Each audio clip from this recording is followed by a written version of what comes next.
Vous regardez Info Live TV, voici le journal du 22 avril 2007.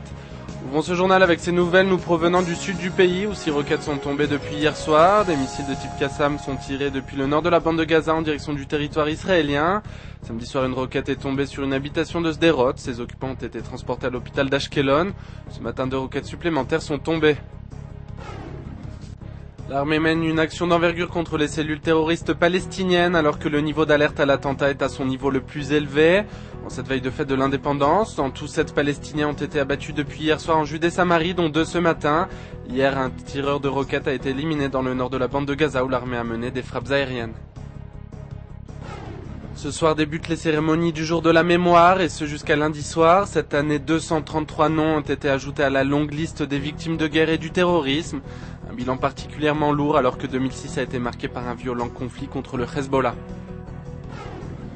L'armée a procédé au bouclage de l'ensemble des territoires palestiniens en prévision des célébrations du jour de la mémoire et de l'indépendance. Cette mesure effective depuis minuit cette nuit répond à la dizaine de menaces d'attentats concrètes recensées par les forces de sécurité. Sans transition politique, Avraham Hirschzon quitte le portefeuille des finances. Le chef du Trésor a annoncé son intention de se suspendre lui-même de ses fonctions suite à sa mise en accusation pour malversation. L'homme fait actuellement l'objet d'une enquête criminelle. À l'étranger, les Français votent depuis ce matin. Ils sont appelés à choisir leur nouveau président parmi les 12 prétendants à la magistrature suprême.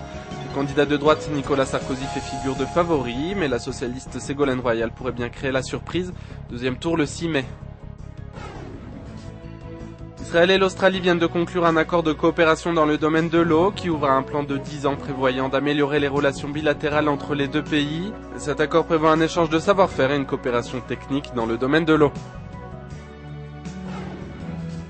Enfin, un mot de sport et de tennis. Israël mène 2-0 contre le Canada après les victoires de Shahar Harper et de Tzipi Ovlitzer, plaçant le pays en bonne position pour se qualifier pour le prochain tour de la Fed Cup, l'équivalent de la Coupe Davis au féminin. Votre programme télé sur Info Live TV, c'est un reportage exclusif sur l'opération du Hamas qui a mené à l'enlèvement de Gilad Shalit. Et puis en ce jour d'élection, un point sur le vote français en Israël. Bonne journée à tous, en direct de Jérusalem. Aujourd'hui, le monde entier parle d'Israël.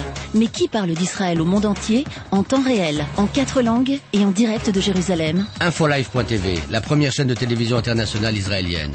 24 heures sur 24, 7 jours sur 7, suivez de l'intérieur l'actualité d'Israël et du Moyen-Orient. Des reportages, des interviews, un grand journal et des flash infos en images dès que l'actualité l'exige. Infolive.tv, votre regard direct et vrai sur l'actualité d'Israël. Retrouvez Infolive sur internet www.infolive.tv.